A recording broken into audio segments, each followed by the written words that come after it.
வணக்கம் மக்களே.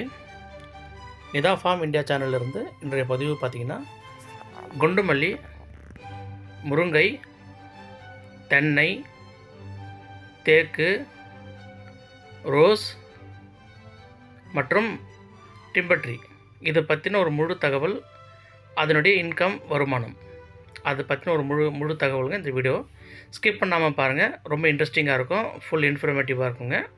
நம்ம சேனல் முதல் தடவை பார்க்குறவங்க யாராக இருந்தாலும் கொஞ்சம் சப்ஸ்கிரைப் பண்ணிக்கோங்க, இது எங்களோட தாழ்மையான ஒரு வேண்டுகோளுங்க. சரி, இப்போ இந்த மல்லியில் வந்து பார்த்திங்கன்னா என்ன வேலை நடந்துகிட்ருக்குன்னு பார்த்தீங்கன்னா, இப்போது களை எடுக்கிற வேலை போயிட்டுருக்குங்க. நடுவில் இருக்கிற இந்த பில் எல்லாம் இருக்கு இல்லைங்களா, அதெல்லாம் சுத்தம் பண்ணியிருக்குங்க.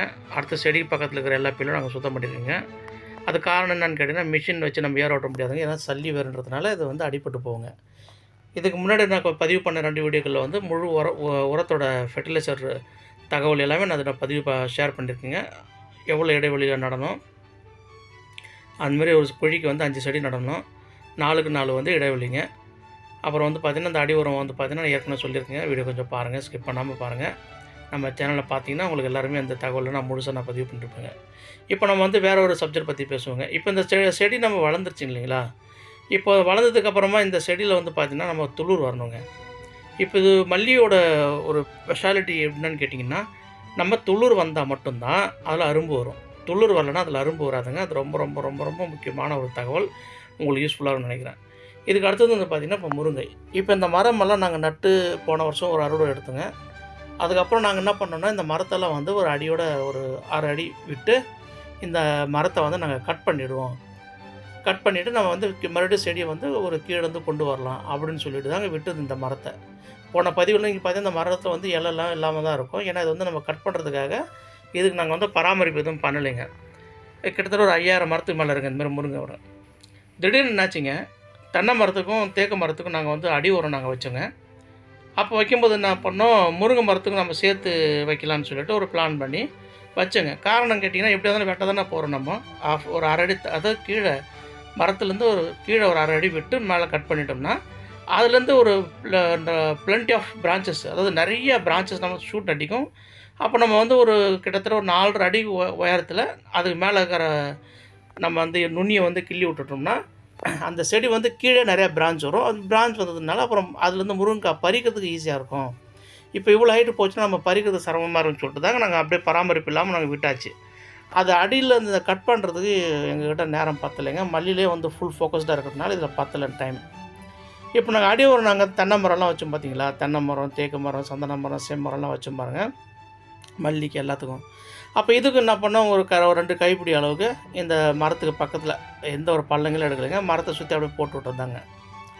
அன்பிலீவபிளுங்க. போட்டு 15 நாளில் பார்த்தீங்கன்னா எல்லா மரத்துலேயும் பார்த்தீங்கன்னா இந்த மாதிரி காய் வந்துருக்குங்க.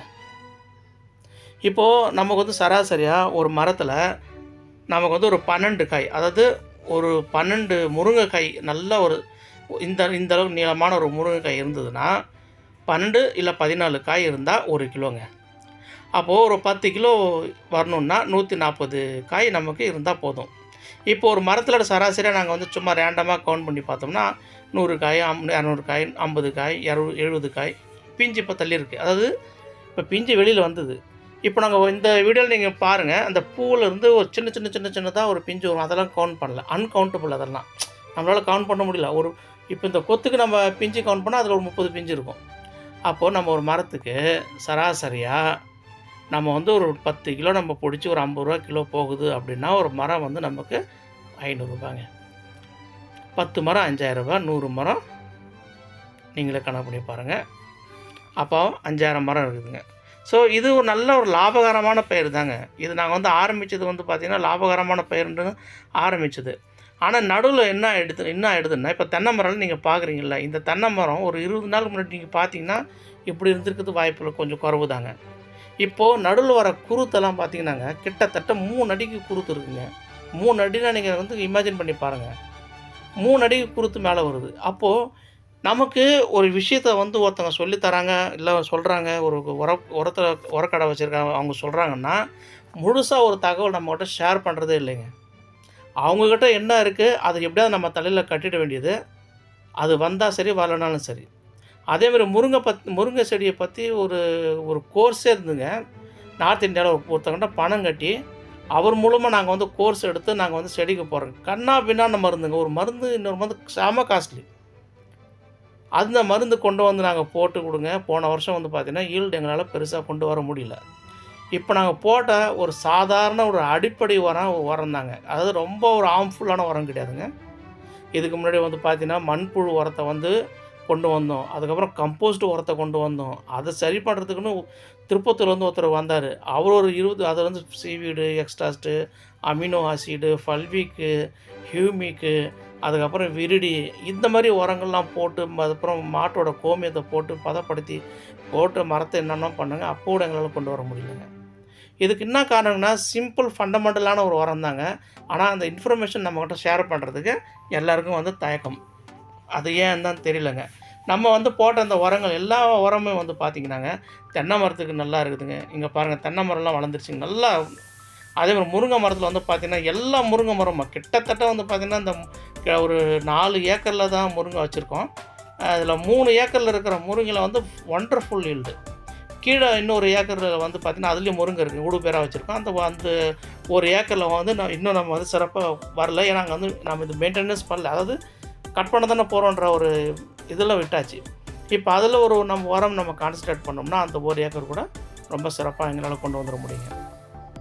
இந்த மாதிரி சின்ன சின்ன பிஞ்செல்லாம் அன்கவுண்டபுளாக இருக்குதுங்க. நமக்கு வந்த வரைக்கும் லாபம் தாங்க இதில். நமக்கு வந்து ஒரு ஃபுல் சாட்டிஸ்ஃபைடு தான். ஏன்னா நமக்கு வந்து ஒரு பிரதான பயிர் வந்து பார்த்திங்கன்னா தென்னை மரம், தேக்கு மரம். நம்ம வந்து டே டு டே இன்கம் வந்து பார்த்திங்கன்னா மல்லியம். இந்த மரங்கள்லாம் வந்து நம்ம என்ன நினச்சோம்னா சரி நம்ம இந்த அடியோட கட் பண்ணிவிட்டு இதுக்கு மேலே வந்து நம்ம கொண்டு வரும்போது சிறப்பாக கொண்டு வரலாம் அப்படின்னு நினச்சி தான் வந்தது. பார்த்தா இந்த மாதிரி ஒரு சிறப்பான ஒரு இன்கம் இருக்குதுங்க. ஸோ நம்ம வந்து எந்த வகையில் நம்ம பார்த்தா கூட நம்ம முருங்கை வந்து ஒரு கிலோ 40 ரூபா 50 ரூபா போனால் கூட ஒரு மரத்துக்கு ஒரு 10 கிலோ கிடச்சா 500 ரூபாங்க.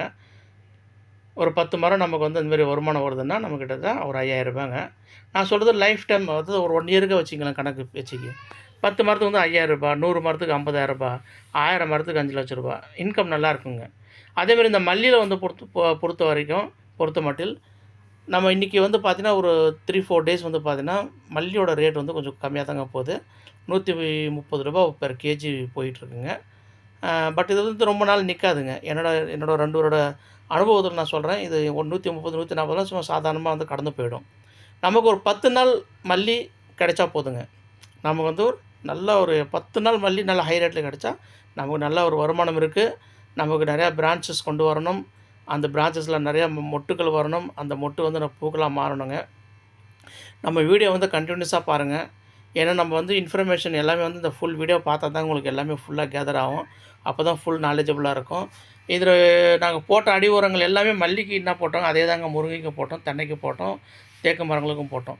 இப்போ நம்மளோட வீடியோவில் வந்து பார்த்திங்கன்னா பழைய வீடியோவில் நீங்கள் எடுத்து பாருங்கள். அதில் ஃபுல் டீட்டெயில்ஸ் நான் ஷேர் பண்ணியிருப்பேன்.